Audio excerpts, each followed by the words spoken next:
que voilà ce qu'il découvre.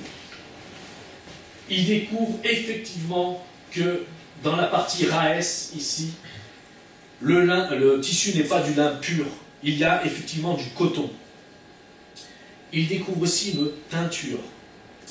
Dans cette partie-là, il y a de la teinture sur le tissu. Et cette teinture est de la même couleur que le reste du linceul. Et enfin, il découvre aussi de la vanilline. La vanilline, c'est un des composants du lin. Et moins il y a de vanilline, plus le tissu est ancien. Donc, plus il y a de vanilline, moins le tissu est ancien. Donc il découvre beaucoup de vanilline ici. Et dans les fibres qu'il a tirées du linceul lui-même, il découvre beaucoup moins de vanilline. Donc pour lui, le linceul est plus ancien que cette partie ici. Donc pour lui, la conclusion est claire. L'échantillon qui a été daté en 1988 n'est pas représentatif du linceul. On revient à ma prise de sang. Pour lui, c'est comme si on avait découvert dans mon échantillon de sang une mini goutte du sang de quelqu'un d'autre. Ça ne veut pas dire que la datation est fausse, ça veut dire que l'échantillon qu'on m'a prélevé, eh ben, il ne correspond pas à tout le sang que j'ai à l'intérieur. Vous voyez? Donc, la datation carbone 14 est invalide parce qu'on a prélevé un mauvais échantillon. C'est pas tout. En 2005, il y a une confirmation qu'il y a une couche anormale de teinture sur la zone RAES. Je vous rappelle, la zone RAES, elle est adjacente à la zone carbone 14, d'accord? Et en 2008, on fait subir quelques petites tortures à un fil de la zone RAES, et ce fil se détache. Et au milieu, on trouve un petit tube de résine qui permet de lier les deux parties du fil. Donc on a clairement, dans la zone RAES, une intention volontaire de réparation. En 2008 ou 2010, donc Thibaut Imburger, qui possède un fil de la zone RAES, le décompose et il trouve entre 10 et 20% de fibres de coton. Donc on est là pas du tout dans la contamination externe, on est vraiment dans le mélange de coton et de lin. Alors que je vous rappelle, le linceul de Turin est fait uniquement de coton. De lin. C'est bien, vous suivez. Donc, alors, pour Thibaut Imburger, c'est peut-être soit un mélange volontaire, soit un mélange accidentel. Pourquoi il dit ça? Parce qu'il faut savoir qu'au Moyen-Âge, quand on filait du lin, on était dans des endroits aussi où on pouvait filer en même temps du coton. Donc il est possible qu'au moment du filage, c'est-à-dire au moment où on assemble les fibres de lin, du coton soit venu se mêler au lin. Voilà. Donc il n'exclut pas cette possibilité-là. Bon, c'est son interprétation.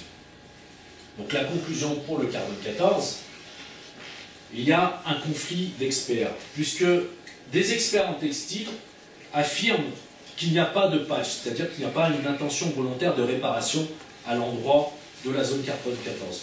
Alors que de l'autre côté, Rogers déclare qu'il y a du lin et du coton, qu'il y a de la teinture, qu'il y a une différence de vanilline.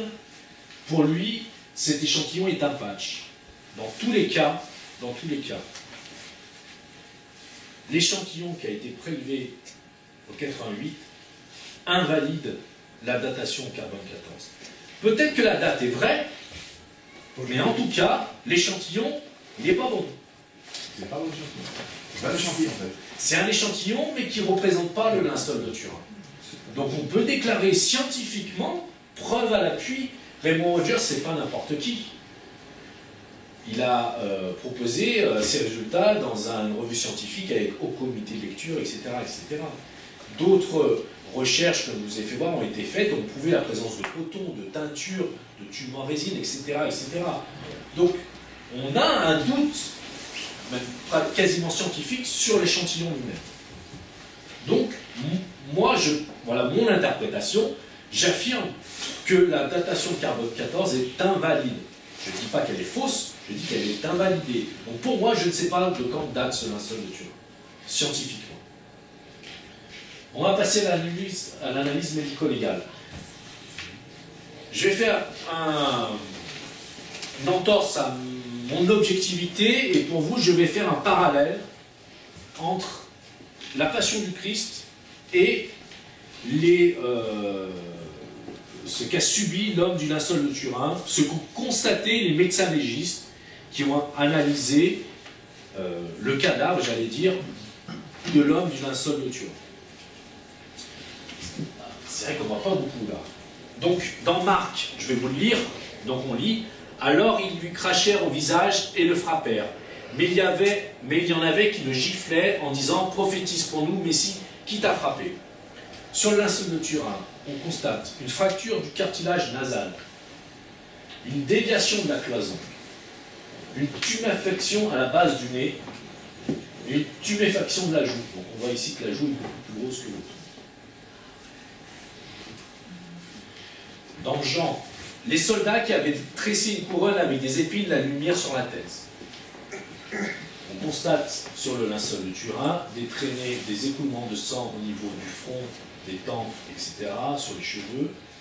Ici, vous voyez la représentation, donc dessinée, et là, une photo du linceul.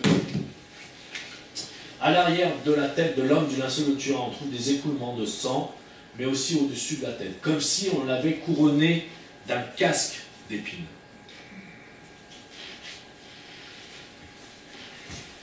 Pilate, voulant contempler la foule, leur relâcha Barabbas et il livra Jésus après l'avoir fait flageller pour qu'il soit crucifié. Sur 65% du corps de l'homme du linceul, il y a des traces de flagellation qui vont pour la face ventrale, du haut des épaules, donc le torse, le ventre, les bras, les cuisses, les jambes, les tibias. Pour la face dorsale, le haut du dos, les fesses, les cuisses, les mollets. On peut penser que l'utilisation d'un flagrum romain a été faite, donc lanière de cuir, des petits haltères en métal. Donc on voit la trace ici sur le linceul de Turin, vous voyez, 3 cm de large, comme des petits haltères. Il y a 2 traces de coups de fouet, ici avec des haltères et ici avec des stries. Est-ce qu'il a été flagellé avec 2 fouets différents? C'est une hypothèse. Mais en tout cas, il y a des traces différentes de flagellation. Pour moi, la flagellation, et pour les médecins légistes, la flagellation est un supplice quasi mortel. C'est une torture. Elle a un impact énorme, dans ce cas de l'homme du linceul, sur son corps. Il y a des lésions profondes au niveau des muscles, des organes profonds, contusions musculaires multiples, produits toxines dans le sang, de la bilirubine, un épuisement, douleur extrême, hémorragie interne. Au niveau des reins, ils cessent de fonctionner. Et il y a du sang dans la lèvre. À la sortie de la flagellation, cet homme est en train de mourir. Quoi qu'il arrive, il va mourir. À la sortie de la flagellation. Et ça, c'est pas moi qui le dis, c'est les médecins légistes. Pour porter la croix de Jésus, les Romains réquisitionnent un passant qui venait de la campagne, Simon de Cyrène, le père d'Alexandre et de Rufus. Pourquoi ce passage-là? On voit sur l'homme du linceul de Turin, ici, au niveau du dos, 2 traces un peu rectangulaires, comme s'il avait porté un objet lourd et qui lui aurait écrasé les épaules. De plus, sa peau est écorchée à ces endroits-là. On sait qu'au temps des Romains, les crucifiés avaient l'obligation de porter leur croix jusqu'au lieu de la crucifixion. Donc la croix, on peut faire une supposition sur une croix en forme de T, et cet homme aurait porté le haut de la croix. Tout simplement une barre, une poutre horizontale. Je le mets en parallèle avec les évangiles. L'homme du linceul de Turin, la sortie de la flagellation, est en train de mourir. Imaginez qu'il doit porter après une poutre de plusieurs dizaines de kilos. Donc on comprend que sur le chemin, il tombe, n'arrive pas à se relever, il ne peut rien porter du tout. Et dans les évangiles, on nous dit qu'un certain Simon de Cyrène est là pour l'aider, parce qu'il ne peut plus rien faire. C'est un parallèle, je n'affirme rien. Il était 9 h quand ils crucifièrent Jésus.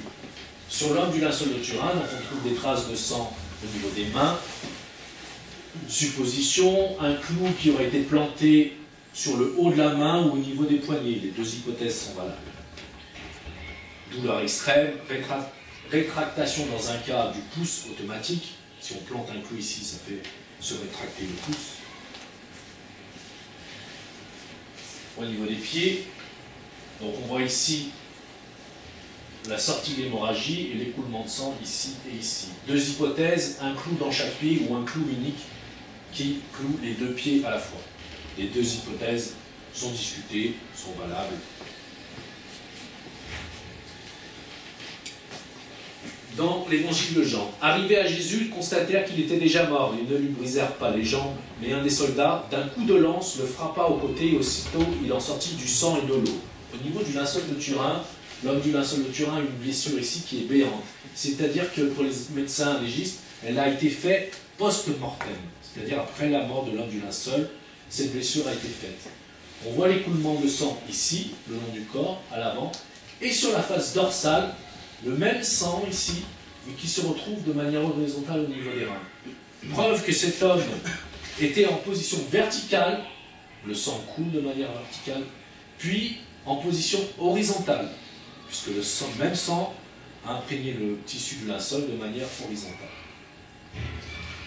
Si on fait une analyse spéciale au niveau de l'image, on voit ici, donc c'est la même coulée de sang, et on voit au niveau de la trace de sang verticale un lobe de sérum qui est invisible à l'œil nu.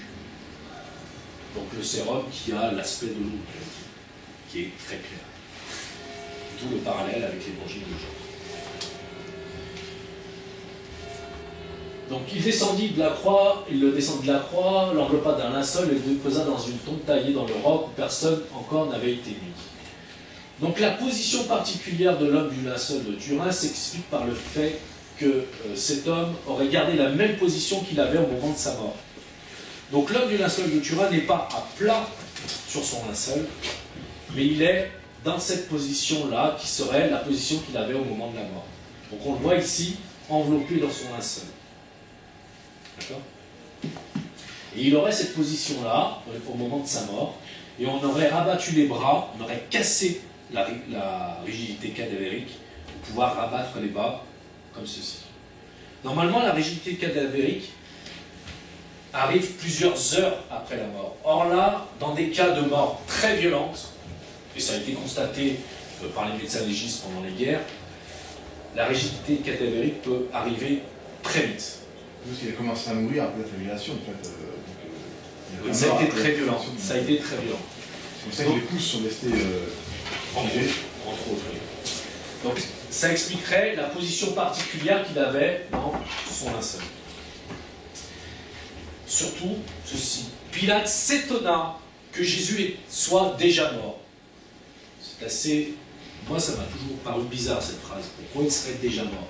Il faut savoir que la crucifixion était un supplice qui devait durer plusieurs heures. On a même des cas de suppliciés qui ont tenu au moins 24 heures. C'était une torture, la crucifixion. C'était pas là pour faire mourir tout de suite. D'accord? Il fallait que la torture dure le plus longtemps possible.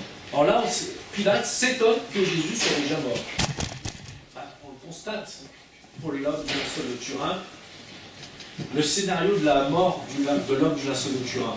Il est d'abord, il y a plusieurs fractures, des douleurs, il reçoit des coups, couronné d'un casque d'épines, la flagellation, qui est un supplice quasi mortel avec des lésions, hémorragie profonde, portement de la croix, déshydratation, chute, épuisement, crucifixion, déshydratation, douleur extrême. Alors, quand on est l'homme du linceul de Turin, entre guillemets, peut saigner, c'est pas les saignements ne viennent pas, il n'a pas perdu beaucoup de sang, c'est pas ça qui a causé sa mort, le fait d'avoir été cloué. C'était juste là qu'il souffre. Gêne respiratoire, etc., etc. Tout ça a conduit l'homme de linceul de Turin. Deux hypothèses, soit c'est une mort par crise cardiaque, soit c'est une mort par asphyxie. Mais en tout cas, ça a été une mort, entre guillemets, rapide pour un crucifié.